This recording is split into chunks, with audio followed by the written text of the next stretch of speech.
Jake Paul and Tyron Woodley officially have a bout scheduled. Oh, no, not scheduled. Well, scheduled, but no date, I don't think. Oh, is there a date? No. The original article, the news broke on The Athletic. There was some speculation about who Jake Paul's next opponent was going to be because he was going to fight a real fighter, you know? That was the word. And Woodley and him had that exchange at the previous event. Yeah, in the locker room. He went in the locker room, and of course, he's good pals with Ben Askren, who was the last opponent of Jake Paul.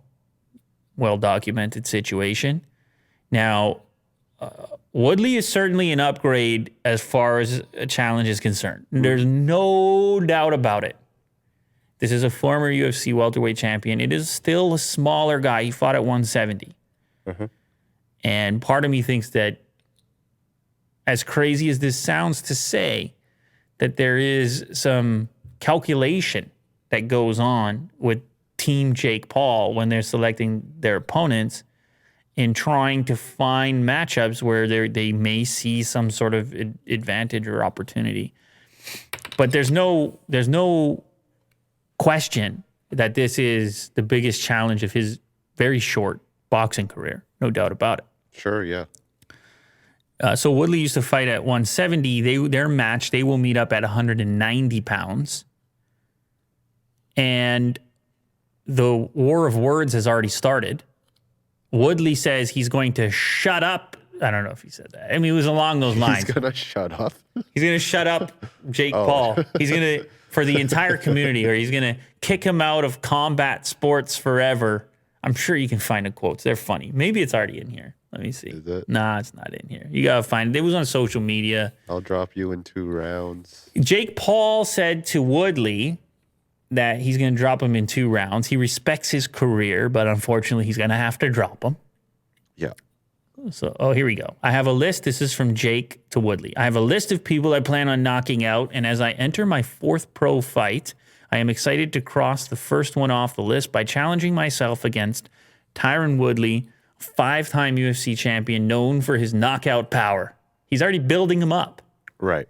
Already saying this guy is a real knockout artist. It's important to note Woodley is on the tail end of the career, and he's right around 40, and he has lost his last few bouts. I'm not a UFC champion, you know.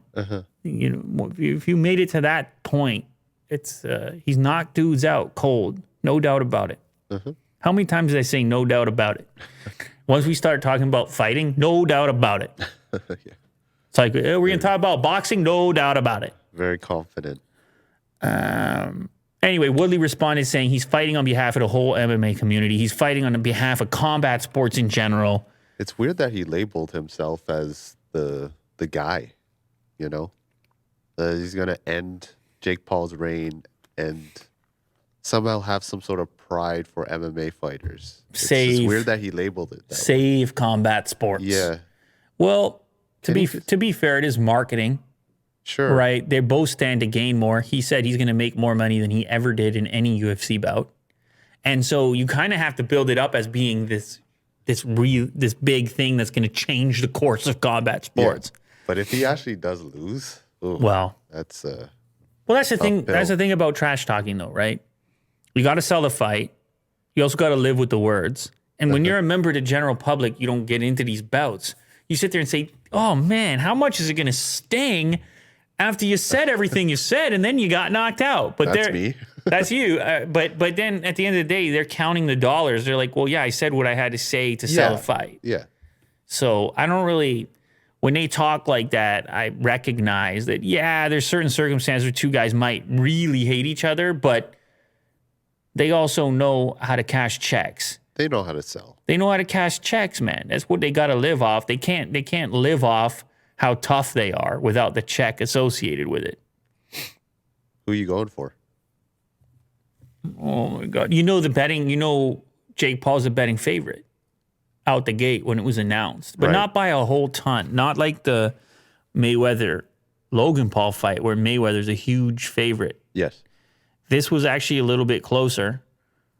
I'm not gonna make a pick at this point. I'm gonna save my pick because we're likely a far distance out, and we'll probably talk about this again. So I'm gonna save my pick.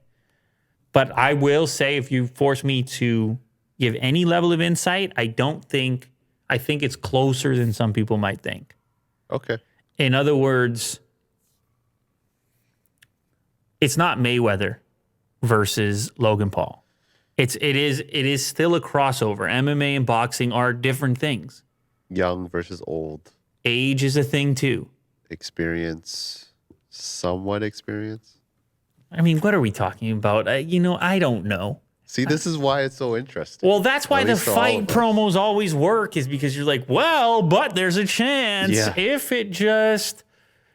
But certainly, there are some pieces here that could be in the favor of Jake. Right. There's some pieces there, and there's plenty of pieces there that could be in the favor of Tyron. I mean, he's been in the cage with a lot of strikers. He's seen a lot of that action under the lights.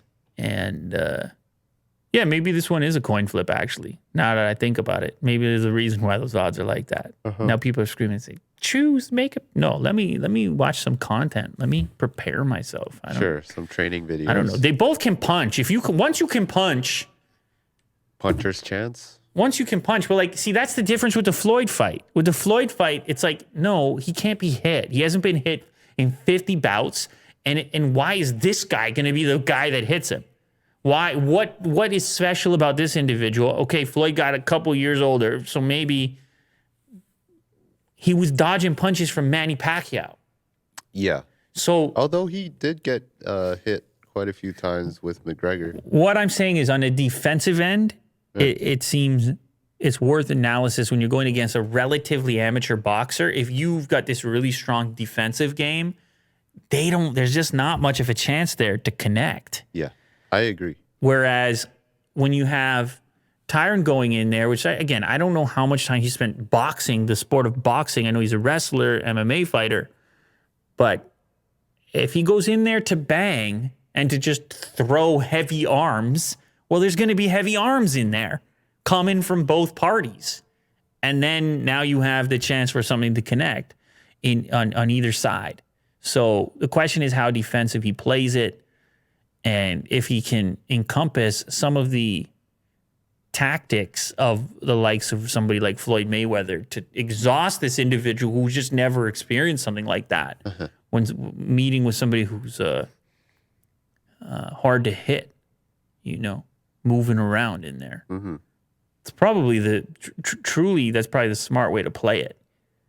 But if you go in there thinking you got to save the world and throw everything at this person and knock them out, if you go in there without the calculation, you're actually making it easier on the person with less experience. Right. You're giving them more of a chance, even though you want that glory. So, well, apparently there's going to be a lot of showboating with Logan Paul, in the ring. Who said that?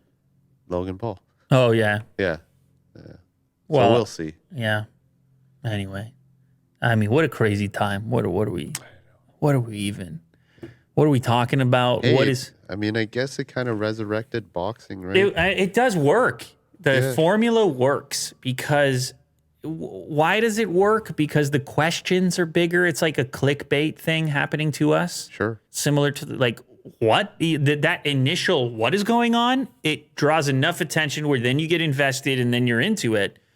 If you just have a straight up high level thing and both parties aren't very popular or famous and don't have the ongoing dialogue, you can watch it out of a level of appreciation, but the questions aren't the same. Right. The questions around and the implications of the fallout, and it's a weird and it's not exclusive to these Paul brothers. How interested are people in the quiet fighters versus the ones who are loud or the ones who create a big promotion? Or this has existed long before these individuals, recent fighters. I mean, you got all this promotion with the Yeah, there's a YouTube versus TikTok boxing event happening. yeah. So, I mean, boxing just seems like it's increasing in popularity now because of There's these something weird about influencers. yeah. There's celebrities. something weird about us as the viewers wanting to see damage done to influencers. Like, because there's something so truthful about combat, just Yeah, violent, very primal. just and like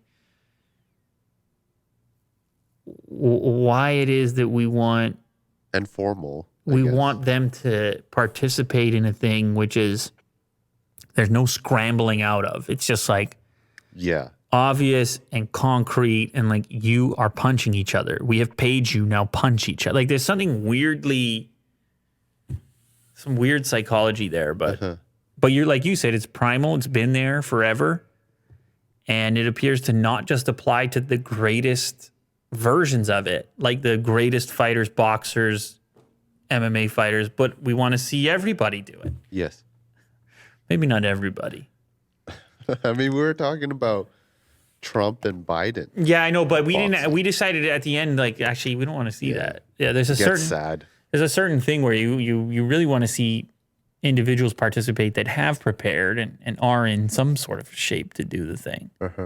So we do have some rules, Yes, but we have standards. they are weird, very minimal, but it's there. squirrely, relatively loose rules. Like everyone was okay with the Tyson Jones Jr.